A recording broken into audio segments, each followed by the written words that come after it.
Hello, നമ്മുടെ day 3 of practice henna സെഷനാണ് നടന്നുകൊണ്ടിരിക്കുന്നത്. So നമ്മൾ ഇന്ന് കുറച്ച് വൈൻസ് ആണ് പ്രാക്ടീസ് ചെയ്യാൻ പോകുന്നത്. നമ്മളൊരു 4 ടൈപ്പ് ഓഫ് വൈൻസ് ആണ് ഇന്ന് കാണിക്കുന്നത്. ആദ്യം നമ്മൾ കാണിച്ചത് നമ്മൾ എപ്പോഴും ചെയ്യുന്ന പോലത്തെ കോമൺ വൈൻസ് ആണ്. സോ നമ്മൾ എന്താ പറയുക, വൈൻസ് വരക്കാൻ ഞാൻ പറഞ്ഞ പോലെ തന്നെ കണ്ടാൽ നിങ്ങൾക്ക് മനസ്സിലാവുന്നില്ലെങ്കിൽ നിങ്ങൾ പ്രാക്ടീസ് ചെയ്ത് തന്നെ അത് ശീലാക്കണം. അപ്പോഴാണ് നമുക്കൊരു പെർഫെക്റ്റ് വൈൻ വരക്കാൻ എങ്ങനെയെന്ന് മനസ്സിലാവുള്ളൂ.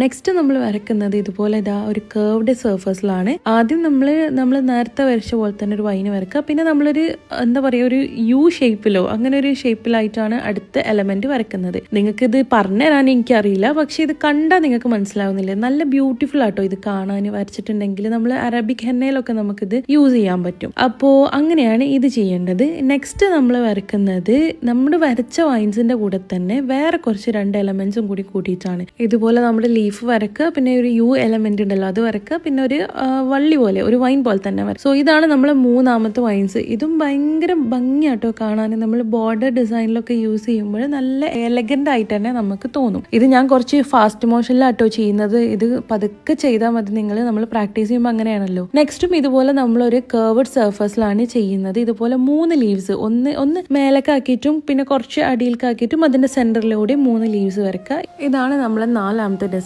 ഇത് നമുക്ക് ബോർഡർ ഡിസൈനിലും അതുപോലെ ബ്രൈഡൽ ഡിസൈനിലും അറബിക് ഡിസൈനിലും ഒക്കെ യൂസ് ചെയ്യാൻ പറ്റുന്ന ഒരു എലമെന്റ് ആണ് കേട്ടോ. നല്ല സിമ്പിളാണ്, പക്ഷെ ക്യൂട്ടാണ് കാണാൻ. സോ ഈ ഒരു സെഷൻ നിങ്ങൾക്ക് യൂസ്ഫുൾ ആയിട്ടുണ്ടെങ്കിൽ നമ്മൾ ഫോളോ ചെയ്യാനും കമന്റ്സിൽ അറിയിക്കാനും മറക്കരുത്. നമുക്ക് നെക്സ്റ്റ് സെഷൻ ആയിട്ട് കാണാം. Okay, by.